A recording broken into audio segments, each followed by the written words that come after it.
कभी ऐसा हुआ है कि जिस पर आपने सबसे ज्यादा भरोसा किया वही आपको तोड़ गया घर का? कोई अपना जो पीठ पीछे आपकी बुराई करे, आपका रास्ता रोके या आपके सपनों पर हंसे? अगर हां तो ठहरिए, क्योंकि आज हम बात करने वाले हैं उस नीति की जिसे चाणक्य ने कहा था, घर का शत्रु सबसे भयानक होता है। और सबसे खतरनाक बात यह है कि यह शत्रु बाहरी नहीं होता, वह हमारे दिल, हमारे घर या हमारे रिश्तों में छिपा होता है। पर सवाल यह है, जब घर का ही कोई शत्रु बन जाए तो क्या करें? भाग जाएं, झगड़ें या वही करें जो चाणक्य ने सिखाया था, नीति से जीत। चलिए शुरू करते हैं चाणक्य नीति का सबसे शक्तिशाली अध्याय। कभी आपने महसूस किया है कि जिंदगी में सबसे ज्यादा दर्द किसी अजनबी ने नहीं बल्कि अपने ही किसी अपने ने दिया है, जो मुस्कुराकर आपको गले लगाता है, पर जैसे ही आप पीछे मुड़ते हैं वो वही हाथ किसी और से मिलाकर आपकी निंदा करता है। चाणक्य कहते हैं, जो व्यक्ति आपके सामने मीठा बोले और पीछे आपके काम बिगाड़े, उससे सावधान रहो। अब सोचिए, चाणक्य जो मौर्य साम्राज्य के निर्माता थे, जिन्होंने राजा नहीं राज्य नीति बनाई, वो ये बात ऐसे ही नहीं कह गए। उन्होंने इंसानों को परखा था और पाया था कि सबसे बड़ा खतरा हमेशा बाहर से नहीं, अक्सर अंदर से आता है। अब आप कहेंगे, घर का शत्रु क्या अपने भी शत्रु हो सकते हैं? सवाल वाजिब है, क्योंकि हमारे संस्कार हमें सिखाते हैं घर तो प्रेम का स्थान है, लेकिन चाणक्य सिखाते हैं नीति भावनाओं से ऊपर होती है। देखिए, हर वो इंसान आपका शत्रु नहीं होता जो आपकी आलोचना करता है। कभी कभी जो आपको रोकता है, जो कहता है ऐसे मत करो, ये गलत दिशा है, वो असल में आपका हित चाहता है। लेकिन जो हर बात पर आपकी हां में हां मिलाए, हर गलती पर भी ताली बजाए और फिर दूसरों के सामने जाकर कहे, अरे मैंने तो पहले ही कहा था, ये तो हमेशा गलती करता है, वो असली घर का शत्रु है। कभी गौर किया आपने, कई बार घर के अंदर ही कोई ऐसा होता है जो आपकी तरक्की से असहज महसूस करता है। आपकी हर नई कोशिश में उसे खतरा दिखता है। वो मुस्कुराता है लेकिन भीतर से जलता है। और ऐसे लोग जब कहते हैं, भाई जिंदगी में इतना स्ट्रगल क्यों कर रहा है, थोड़ा आराम कर, खुश रहे, तो उनके खुश रहे का मतलब होता है ज्यादा सफल मत बनो। अब यह पहचानना कि कौन सच्चा है और कौन मुखौटा लगाए बैठा है, यही पहला और सबसे मुश्किल कदम है। क्योंकि असली दुश्मन सामने से हमला नहीं करता, वो आपके भरोसे को तोड़ता है। वो आपको खुद पर शक करवाता है और धीरे धीरे बिना हथियार उठाए आपकी ऊर्जा को खत्म कर देता है। चाणक्य कहते हैं, विश्वासघाती व्यक्ति विष से भी अधिक घातक होता है, क्योंकि जहर एक बार मारता है पर धोखा हर रोज मारता है, थोड़ा थोड़ा भीतर तक। अब सवाल ये उठता है, कैसे पहचानें? ऐसे लोगों को देखिए, कुछ संकेत होते हैं। पहला संकेत, वो हमेशा आपकी उपलब्धियों को छोटा करने की कोशिश करेगा। आपने कुछ अच्छा किया तो कहेगा, किस्मत अच्छी थी। आपने मेहनत की तो बोलेगा, इतना भी क्या बड़ा कर लिया। दूसरा संकेत, जब आप अनुपस्थित होंगे तो वही सबसे ज्यादा बोलेगा, लेकिन जब आप सामने आएंगे तो चुप हो जाएगा, क्योंकि उसके पास दो चेहरे हैं, एक जो वो आपको दिखाता है और दूसरा जो वो दुनिया को दिखाता है। तीसरा संकेत, वो हमेशा दूसरों का उदाहरण देगा। देख शर्मा जी का बेटा कहां पहुंच गया, तू तो अभी तक यहीं है। असल में वो आपको प्रेरित नहीं कर रहा, वो आपकी मानसिक ऊर्जा को कमजोर कर रहा है। और चौथा, सबसे गहरा संकेत, वो कभी आपके सपनों का समर्थन नहीं करेगा। आप कहेंगे, मुझे कुछ बड़ा करना है, वो बोलेगा, बड़े लोग ही बड़े काम करते हैं, तेरे बस की नहीं। यही वो पल होता है जहां चाणक्य की नीति लागू होती है। पहचानिए कौन आपकी ऊर्जा को बढ़ा रहा है और कौन उसे धीरे धीरे सोख रहा है। अब ज्यादातर लोग यही गलती कर बैठते हैं। वो सोचते हैं, मुझे तो सबसे अच्छे रिश्ते रखने हैं, लेकिन चाणक्य कहते हैं, नीति का पालन भावनाओं से नहीं, विवेक से करो। अगर आप सच्चाई से मुंह मोड़ेंगे तो वही लोग आपको अपनी कमजोरी बना लेंगे। अब जरा सोचिए, अगर चाणक्य ने खुद के राज्य में ऐसे लोगों को पहचाना न होता तो क्या चंद्रगुप्त मौर्य सम्राट बन पाते? नहीं, क्योंकि भीतर के शत्रुओं ने ही कई राजाओं को गिराया था। और यह बात अभी भी उतनी ही सच्ची है। कई बार जिंदगी में सफलता पाने से पहले हमें अपने घर के शत्रु पहचानने पड़ते हैं। वो हो सकता है कोई रिश्तेदार, कोई दोस्त, या कभी कभी खुद का डर, खुद की असुरक्षा भी। आपने गौर किया है, कभी कभी शत्रु कोई व्यक्ति नहीं बल्कि हमारी अपनी सोच होती है, जो हमें कहती है तू नहीं कर पाएगा, यही आत्मसंदेह सबसे बड़ा भीतर का शत्रु है।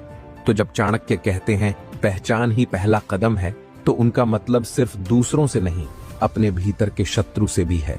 अब आप कहेंगे ठीक है, पहचान ली, लेकिन करें क्या? यहीं पर चाणक्य हमें चेतावनी देते हैं, पहचान काफी नहीं है, अगला कदम और भी कठिन है। क्योंकि जब आप किसी को पहचान लेते हैं तो भावनाएं आ जाती हैं। अरे ये तो अपना है, इसे कैसे दूर कर दूं? लेकिन याद रखिए, भावनाएं अगर विवेक पर भारी पड़ जाए तो निर्णय गलत हो जाता है। आपको पता है सबसे मुश्किल क्या होता है? किसी ऐसे इंसान को दूर करना जिससे आप प्यार करते हैं लेकिन जो आपकी शांति छीन रहा है। यही वह नीति की परीक्षा है जहां आपको दिल नहीं दिमाग से काम लेना होता है।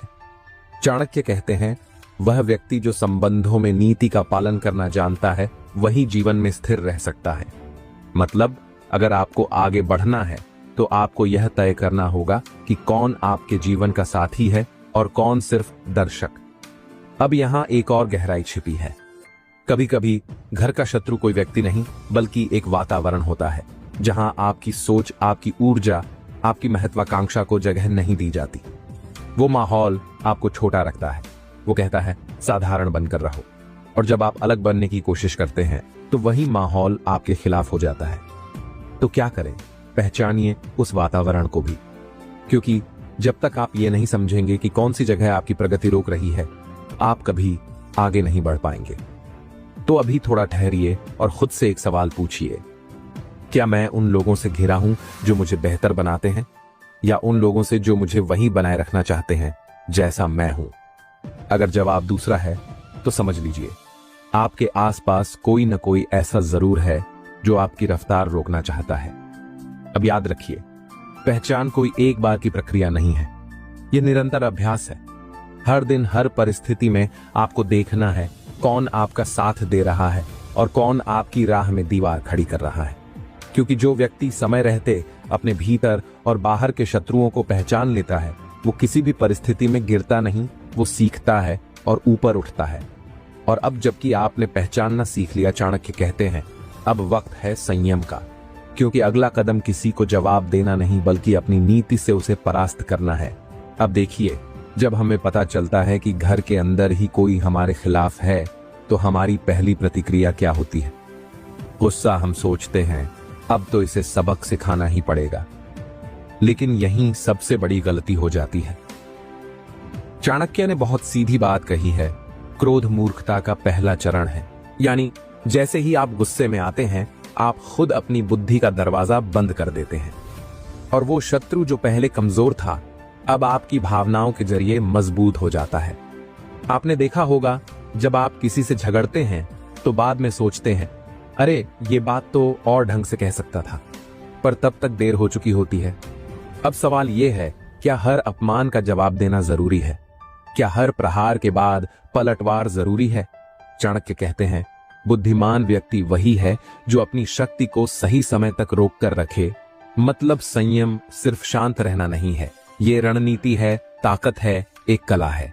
क्योंकि जब आप संयम रखते हैं तो आप अपनी ऊर्जा को व्यर्थ नहीं करते, आप उसे इकट्ठा करते हैं ताकि जब सही समय आए आप एक बार से जीत जाएं। अब जरा सोचिए, अगर हर बार जब कोई आपको उकसाए आप वहीं प्रतिक्रिया देने लगें तो फर्क क्या रह जाएगा आप में और उसमें? कभी गौर किया है जब आप शांत रहते हैं तो सामने वाला परेशान क्यों हो जाता है? क्योंकि उसे अपनी स्क्रिप्ट में आपकी रिएक्शन चाहिए थी। वो चाहता था कि आप चिल्लाएं, टूटें, जवाब दें, और आपने रोल ही नहीं निभाया। यहीं से उसका प्लान गड़बड़ा जाता है। क्योंकि चाणक्य ने कहा था जिसने स्वयं को जीता उसने शत्रु को हरा दिया। अब बहुत से लोग कहते हैं पर मैं चुप रहूंगा तो लोग समझेंगे कि मैं डर गया। नहीं, चुप रहना डर नहीं होता, चुप रहना दिशा होती है। क्योंकि जब आप प्रतिक्रिया नहीं देते तो आप स्थिति पर नियंत्रण बनाए रखते हैं। आप अपने शब्दों, अपने भावों, अपनी प्रतिष्ठा सबको सुरक्षित रख लेते हैं। याद रखिए, संयम का अर्थ यह नहीं कि आप सहन करते रहें। संयम का अर्थ है आप सही समय की प्रतीक्षा करते हैं। चाणक्य कहते हैं समय से पहले किया गया कार्य भी विनाश लाता है। मतलब अगर आप जल्दबाजी में प्रतिक्रिया देंगे तो नुकसान आपका ही होगा। अब मैं आपको एक उदाहरण देता हूं। मान लीजिए आपके घर या कार्यस्थल में कोई व्यक्ति लगातार आपकी आलोचना करता है, आपके काम में कमी ढूंढता है, आपको नीचा दिखाने की कोशिश करता है। अगर आप तुरंत प्रतिक्रिया देंगे तो वो बोलेगा, देखा, गुस्सैल है, अस्थिर है। और अगर आप संयम रखेंगे तो धीरे धीरे वही व्यक्ति खुद को उजागर कर देगा। लोग खुद समझने लगेंगे कि कौन सही है और कौन गलत। यही होती है रणनीति। चाणक्य कहते हैं, मौन एक ऐसा अस्त्र है जिससे बिना बोले भी युद्ध जीता जा सकता है। कभी सोचा है, क्योंकि जब आप शांत रहते हैं तो सामने वाले को अपने शब्दों की गूंज सुनाई देने लगती है। वो असहज हो जाता है। वो बार बार कोशिश करता है कि आप टूट जाएं, कुछ बोलें, पर आप नहीं बोलते। यही आपकी जीत है। अब ये आसान नहीं है। संयम रखना मतलब अपने अंदर के तूफान को काबू में रखना। कभी कभी अंदर से लगता है अब बहुत हो गया, पर वही तो असली परीक्षा है। चाणक्य ने कहा था, जिसने कठिन समय में अपने मन को स्थिर रखा वही वास्तव में वीर है, क्योंकि वीरता तलवार चलाने में नहीं, भावनाओं को साधने में है। अब एक दिलचस्प बात सुनिए। संयम रखने वाले व्यक्ति को अक्सर लोग कमजोर समझते हैं, पर असल में कमजोर वही होता है जो तुरंत फट पड़ता है, जिसे थोड़ा सा विरोध मिला और वह बिखर गया। संयमित व्यक्ति कभी बिखरता नहीं। वह ठहरता है, देखता है, समझता है और फिर सही समय पर चलता है। अब जरा खुद से पूछिए, आप आखिरी बार कब किसी स्थिति में शांत रहे थे जब कोई आपको उकसा रहा था? और जब आपने संयम रखा, क्या आपने महसूस किया कि आपकी ताकत बढ़ी? यही चाणक्य नीति की शक्ति है। संयम केवल शब्दों का नहीं, विचारों का भी होता है। कई बार हम बाहर तो शांत रहते हैं, पर भीतर आग जलती रहती है। चाणक्य यही नहीं चाहते। वो कहते हैं, मन जितना स्थिर, रणनीति उतनी स्पष्ट। तो जब आप जान जाते हैं कि कोई आपके खिलाफ है, तो तुरंत प्रतिक्रिया न दें। उसे अपने मन में जगह मत दीजिए, क्योंकि जो व्यक्ति आपके विचारों में बस गया वो आपको नियंत्रित करने लगा, और जब आप नियंत्रित हो गए तो आप नीति से भटक गए। तो करें क्या? बस 3 बातें याद रखिए। पहली, देखिए, समझिए, पर तुरंत कुछ मत कीजिए। दूसरी, शब्दों से नहीं, कर्मों से जवाब दीजिए। और तीसरी, अपनी योजना किसी को मत बताइए, क्योंकि चाणक्य कहते हैं, नीति वही है जो छिपी रहे। अब कई लोग पूछते हैं, क्या हर रिश्ता बचाना जरूरी है? क्योंकि जब घर का ही कोई आपको चोट पहुंचाता है तो दिल कहता है शायद सुधार हो जाए, पर बुद्धि कहती है सुधार तब होगा जब सामने वाला चाहे। चाणक्य स्पष्ट कहते हैं, जो व्यक्ति आपकी अच्छाई को बार बार कमजोरी समझे, उसे दूरी से ही समझाना बेहतर है। मतलब हर रिश्ता बचाने की कोशिश में अगर आप खुद को खो रहे हैं तो रुक जाइए, क्योंकि संयम का अर्थ सहन करना नहीं है। संयम का अर्थ सही क्षण तक इंतजार करना है। आपके भीतर जो ऊर्जा है वो व्यर्थ मत जाने दीजिए। उसे अपने सुधार, अपने लक्ष्यों, अपने आत्मबल में लगाइए, क्योंकि जब आप अपने कार्यों से उत्तर देंगे तो शत्रु खुद मौन हो जाएगा, और तब आपको न बोलने की जरूरत होगी, न झगड़ने की, क्योंकि आपका मौन ही उसका उत्तर होगा। आपका संयम ही आपकी जीत बनेगा। याद रखिए, संयम डर नहीं है, संयम बुद्धि है। संयम वह दीवार है जो आपके आत्मसम्मान की रक्षा करती है, और जब यह नीति आपके जीवन का हिस्सा बन जाती है तो शत्रु चाहे घर में हो या बाहर, वह आपके मन तक नहीं पहुंच सकता, क्योंकि अब आप प्रतिक्रिया नहीं देते, अब आप रणनीति बनाते हैं। और यही वो क्षण है जहां व्यक्ति साधारण से असाधारण बनता है। लेकिन अगला सवाल उठता है, जब आपने पहचान लिया, संयम भी रख लिया, तो क्या हर रिश्ते को बनाए रखना जरूरी है? क्या हर व्यक्ति आपके जीवन में रहने के लायक है? चलिए अब बात करते हैं उस नीति की जो सुनने में जितनी मुश्किल लगती है, जीवन में उतनी ही जरूरी होती है। चाणक्य ने कहा था, सांप से भी ज्यादा खतरनाक वह व्यक्ति है जो मीठे बोलों में जहर छिपाए। अब सोचिए, सांप क्या करता है? वो सामने आता है, फन फैलाता है, जहर दिखाता है। कम से कम आपको पता तो चल जाता है कि ये खतरा है। लेकिन वो इंसान जो मुस्कुराकर बात करता है और भीतर से आपकी बर्बादी की योजना बना रहा होता है, वो कहीं ज्यादा खतरनाक है, क्योंकि उससे बचना मुश्किल होता है, क्योंकि वो आपके भरोसे के घेरे के भीतर होता है। अब आप में से कई लोग कहेंगे, लेकिन सर वो तो घर का है, रिश्तेदार है, दोस्त है। हाँ है, पर याद रखिए, रिश्ता पवित्र तब तक है जब तक वो आपकी शांति छीन न ले। अगर कोई बार बार आपका आत्मविश्वास तोड़ता है, आपकी हर सफलता पर सवाल उठाता है या आपकी कोशिशों को मजाक बनाता है, तो चाहे वो कितना भी अपना क्यों ना हो, आपको उससे दूरी बनानी ही चाहिए, क्योंकि ये दूरी नफरत नहीं होती, ये आत्मसम्मान की रक्षा होती है। अब देखिए, दूरी दो तरह की होती है, एक शारीरिक दूरी और दूसरी मानसिक दूरी। कई बार हम किसी के साथ रोज रहते हैं पर भीतर से उनसे दूर हो जाते हैं, और कभी कभी कोई मीलों दूर होता है फिर भी दिल के करीब होता है। चाणक्य ने कहा था, विवेकवान व्यक्ति वही है जो यह समझ सके कि किससे कितनी निकटता रखनी है। मतलब जीवन में हर किसी को समान जगह देना बुद्धिमानी नहीं है, क्योंकि अगर आप हर किसी को अपने दिल का दरवाजा खोल देंगे तो कोई ना कोई अंदर आकर जहर जरूर फैला देगा। अब आप सोच रहे होंगे, घर वालों से दूरी, क्या यह संभव है?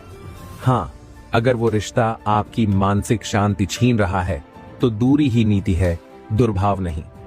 कभी कभी थोड़ी दूरी ही सबसे बड़ा समाधान होती है, क्योंकि कुछ लोग आपके जीवन में तब तक अच्छे लगते हैं जब तक वो आपकी हद से बाहर रहते हैं।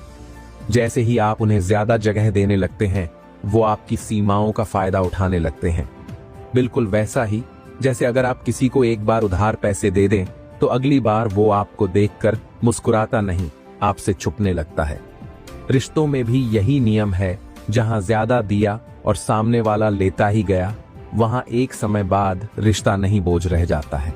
अब चाणक्य यही नहीं रुकते, वो आगे कहते हैं, शत्रु से बचने के बाद स्वयं को भी जीतना सीखो। मतलब क्या? मतलब यह कि जब आप जहरीले लोगों से दूरी बना लेते हैं तो अगला कदम है उनकी बातों को अपने मन में न बसने देना।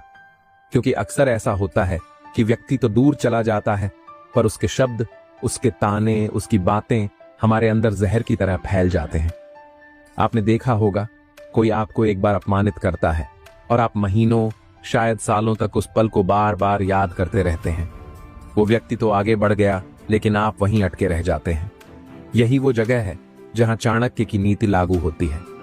वो कहते हैं, मन का शत्रु बाहरी शत्रु से भी खतरनाक होता है। अगर आप मानसिक रूप से किसी से बंधे रहेंगे तो आप कभी मुक्त नहीं हो पाएंगे।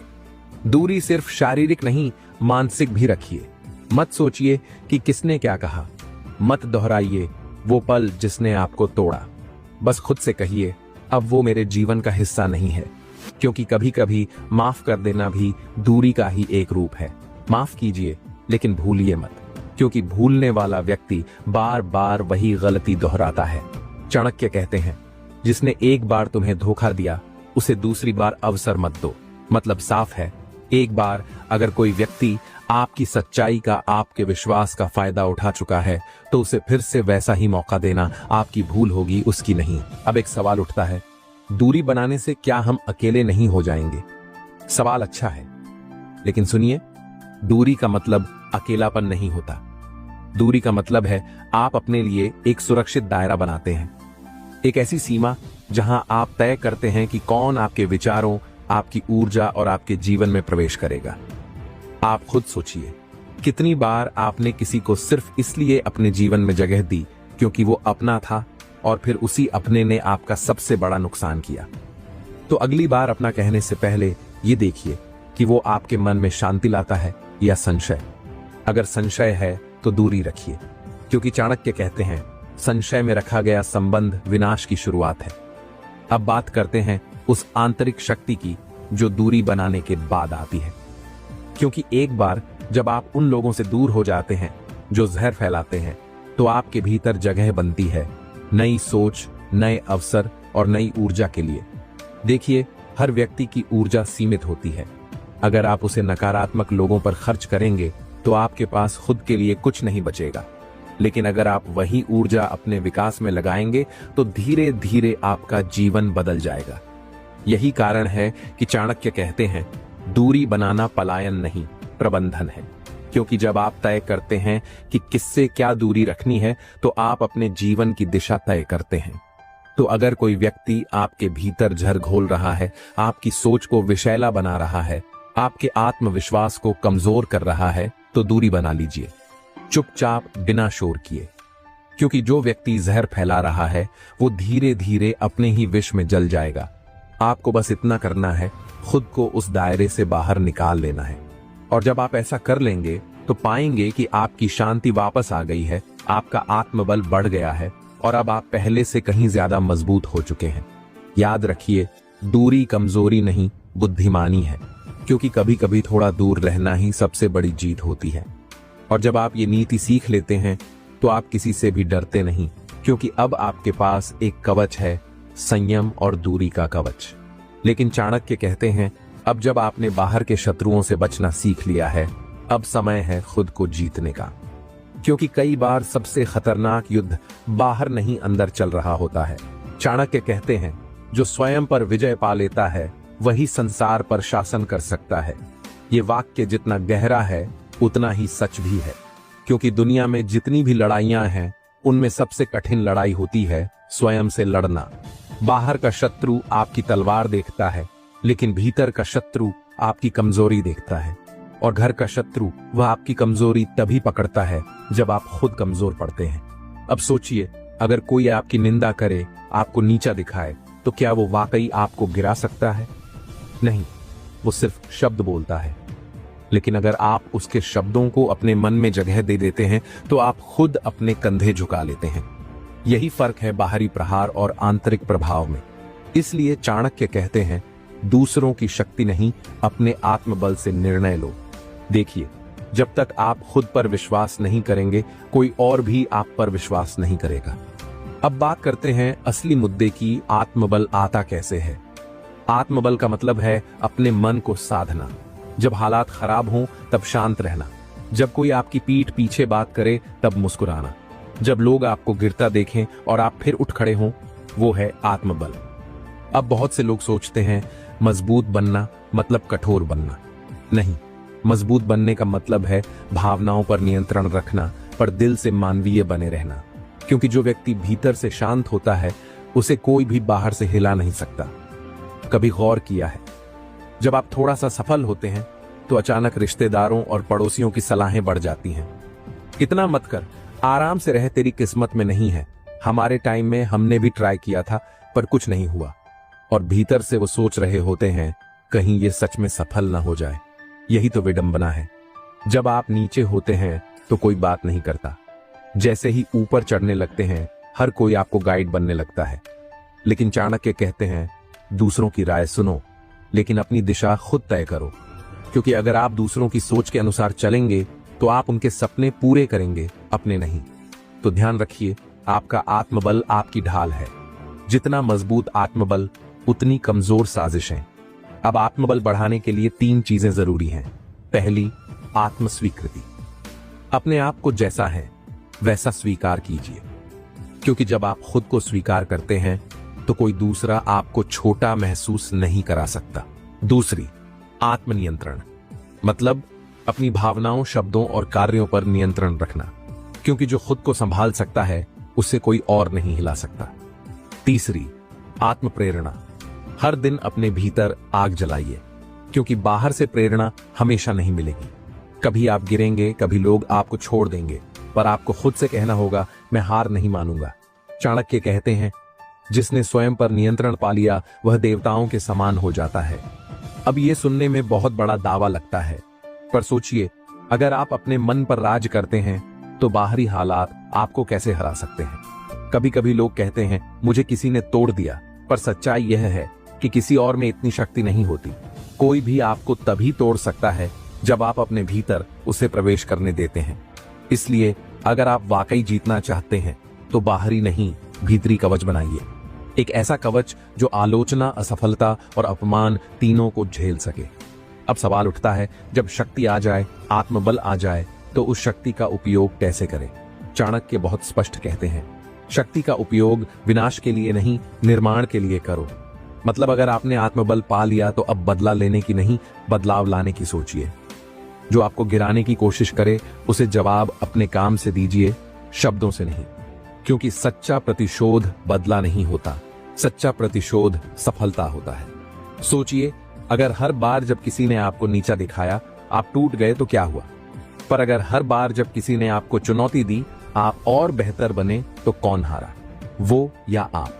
आप ही जीते, क्योंकि आपने अपने भावों को नियंत्रित किया। अब यहाँ एक और गहरी बात आती है, आत्मबल सिर्फ संघर्ष के लिए नहीं होता, शांति के लिए भी होता है। क्योंकि बहुत से लोग मजबूत तो बन जाते हैं लेकिन भीतर से बेचैन रहते हैं। और चाणक्य कहते हैं, जिसका मन शांत है वही सच्चा विजेता है, क्योंकि जीत केवल दूसरे पर नहीं होती, जीत स्वयं पर होती है, अपने डर पर, अपने क्रोध पर, अपनी असुरक्षाओं पर। अब आप सोच रहे होंगे, ठीक है, आत्मबल बढ़ाना जरूरी है, लेकिन कैसे? तो सुनिए, 3 अभ्यास हैं जो हर व्यक्ति को अपनाने चाहिए। मौन का अभ्यास। हर दिन कुछ समय के लिए चुप रहिए। जब आप चुप रहते हैं तो आपका मन खुद से बात करने लगता है। यही वह समय है जब आप भीतर से मजबूत होते हैं। कृतज्ञता का अभ्यास। हर दिन अपने जीवन की किसी एक अच्छी चीज के लिए आभार व्यक्त कीजिए। जब आप कृतज्ञ होते हैं तो नकारात्मक विचार धीरे धीरे मिटने लगते हैं। दृढ़ संकल्प का अभ्यास। हर दिन अपने लक्ष्य को याद कीजिए। अपने आप से कहिए, मैं थक सकता हूं लेकिन रुकूंगा नहीं। यही वो छोटी छोटी बातें हैं जो आत्मबल को मजबूत बनाती हैं। तो याद रखिए, आपके आसपास कितनी भी नकारात्मकता क्यों न हो, आपका आत्मबल ही आपका सबसे बड़ा साथी है। अगर वो मजबूत है तो कोई आपको तोड़ नहीं सकता, क्योंकि बाहरी शत्रु आपसे लड़ सकता है, लेकिन अंदर का आत्मबल आपको अजेय बना देता है। और जब आप इस स्तर तक पहुंच जाते हैं तो आपकी चुप्पी भी प्रभावशाली हो जाती है, आपके कर्म भी प्रेरणा बन जाते हैं। आपकी शक्ति अब विनाश नहीं, निर्माण के लिए होती है। आप अब दूसरों से नहीं, अपने कल से बेहतर बनने के लिए संघर्ष करते हैं। और तब आप सच में वो बन जाते हैं जिसे चाणक्य स्वयं विजेता कहते हैं। क्योंकि याद रखिए, जो स्वयं पर शासन करता है उसे कोई भी संसार में हरा नहीं सकता। चाणक्य की सबसे बड़ी शिक्षा यही थी, सबसे महान योद्धा वह है जो बिना लड़े जीतता है। अब जरा रुकिए और सोचिए, हमारे समाज में जीत का मतलब क्या होता है? किसी को हराना, किसी पर हावी होना या किसी को जवाब देना, यही ना? लेकिन चाणक्य कहते हैं, सच्ची जीत तब होती है जब आपको लड़ने की जरूरत ही न पड़े। क्योंकि जो व्यक्ति हर जगह युद्ध करता है वो बाहर से जीत सकता है पर भीतर से थक जाता है, और जो बुद्धि से जीतता है वो बिना संघर्ष के ही सबका सम्मान पा लेता है। देखिए, कभी कभी जीतने के लिए सामने वाले को गिराना जरूरी नहीं होता। कई बार जीत यह होती है कि आप अपनी शांति बनाए रखें, कि जब कोई आपको उकसाए तो आप मुस्कुराकर आगे बढ़ जाए। जब कोई आपकी बुराई करे तो आप अपने कर्मों से उसका जवाब दें। क्योंकि चाणक्य कहते हैं, मूर्ख व्यक्ति शब्दों से जीतना चाहता है और बुद्धिमान व्यक्ति कर्मों से। अब आप सोचिए, जब आप ऊंचाई पर पहुंचते हैं तो वही लोग जो कभी आपका मजाक उड़ाते थे आज आपकी तारीफों के पुल बांधते हैं। वो नहीं बदले, आपकी स्थिति बदली है, और आपकी स्थिति आपके बुद्धि और संयम से बनी है। कभी गौर किया है, जब आप असफल होते हैं तो सब कहते हैं, हम तो पहले ही बोले थे, और जब सफल होते हैं तो वही लोग कहते हैं, हमेशा से पता था कि ये कुछ बड़ा करेगा। यानी लोगों की राय आपकी सफलता पर निर्भर है। इसलिए चाणक्य कहते हैं, दूसरों की राय पर नहीं, अपनी बुद्धि पर भरोसा रखो। अब यहाँ एक सवाल उठता है, बुद्धि से जीतने का मतलब क्या है? क्या इसका मतलब है कि आप कभी प्रतिक्रिया न दें? नहीं, बुद्धि का अर्थ यह है कि आप तय करें कब, कहां और कैसे प्रतिक्रिया देनी है। क्योंकि बुद्धिमान व्यक्ति हर युद्ध नहीं लड़ता, वो सिर्फ वही लड़ाई चुनता है जो उसके लक्ष्य के अनुकूल हो, और बाकी सबको अनदेखा कर देता है। चाणक्य कहते हैं, छोटे लोगों के साथ विवाद में पड़ना अपनी प्रतिष्ठा को गिराना है।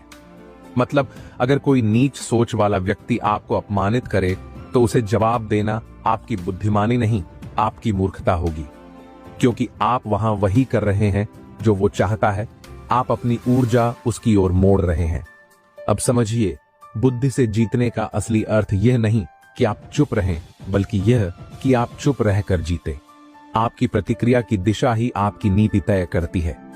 आप जानते हैं, चाणक्य ने अपने जीवन में कितने लोगों का विरोध झेला था, राजनीतिक शत्रु, आलोचक, विश्वासघाती, लेकिन उन्होंने कभी भावनाओं में आकर जवाब नहीं दिया।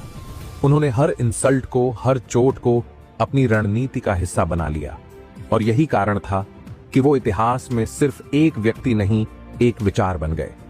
अब सवाल यह है, अगर हमें भी ऐसी बुद्धि चाहिए तो उसे विकसित कैसे करें? 3 बातें हैं। पहली, अवलोकन की शक्ति। हर परिस्थिति को पहले देखिए, समझिए, फिर निर्णय लीजिए। जल्दबाजी में लिए गए फैसले अक्सर विनाश लाते हैं। बुद्धिमान व्यक्ति पहले समझता है कि सामने वाला चाहता क्या है, और फिर वही करता है जो वह नहीं चाहता। दूसरी प्रतिक्रिया से पहले विराम। हर इंसल्ट का जवाब देना जरूरी नहीं। कभी कभी सबसे बड़ा जवाब होता है मौन, क्योंकि आपकी चुप्पी में जो सच्चाई होती है वो किसी के चिल्लाने में नहीं होती। तीसरी, दृष्टि को ऊंचा रखना। छोटी सोच वाले लोगों से उलझने के बजाय अपने लक्ष्य पर ध्यान दीजिए, क्योंकि चाणक्य कहते हैं जो व्यक्ति ऊंचाई पर उड़ना चाहता है वो जमीन पर रहने वालों से झगड़ता नहीं। अब जरा एक दृश्य सोचिए, आप किसी कमरे में बैठे हैं और कोई व्यक्ति लगातार आपकी बुराई कर रहा है। आप सुनते हैं लेकिन जवाब नहीं देते। वो और ज्यादा उकसाता है पर आप शांत रहते हैं। कुछ देर बाद वो खुद असहज हो जाता है, क्योंकि अब युद्ध आपके स्तर पर नहीं उसके स्तर पर हो रहा है। और बुद्धिमान व्यक्ति हमेशा अपना स्तर बनाए रखता है। कभी कभी लोगों से बहस करना वैसा ही होता है जैसे कबूतर से शतरंज खेलना। वो सारे मोहरे गिरा देगा, शतरंज की बिसात पर गंदगी करेगा और फिर छाती फुलाकर घूमेगा जैसे वो जीत गया। तो बेहतर है ऐसे युद्ध में उतरना ही मत, क्योंकि हर लड़ाई के लिए आपका उतरना जरूरी नहीं। चाणक्य कहते हैं जो व्यक्ति हर युद्ध में उतरता है वो अपने जीवन की बड़ी लड़ाइयों के लिए थक जाता है। इसलिए बुद्धि यह तय करती है कि कहां अपनी ऊर्जा लगानी है और कहां बस मुस्कुराकर आगे बढ़ जाना है। अब यहां एक बहुत गहरी बात आती है। बुद्धि केवल दूसरे को हराने का साधन नहीं है, बुद्धि स्वयं को नियंत्रित रखने की कला है। क्योंकि अगर आपकी बुद्धि क्रोध में बह गई तो शत्रु की जीत तय है।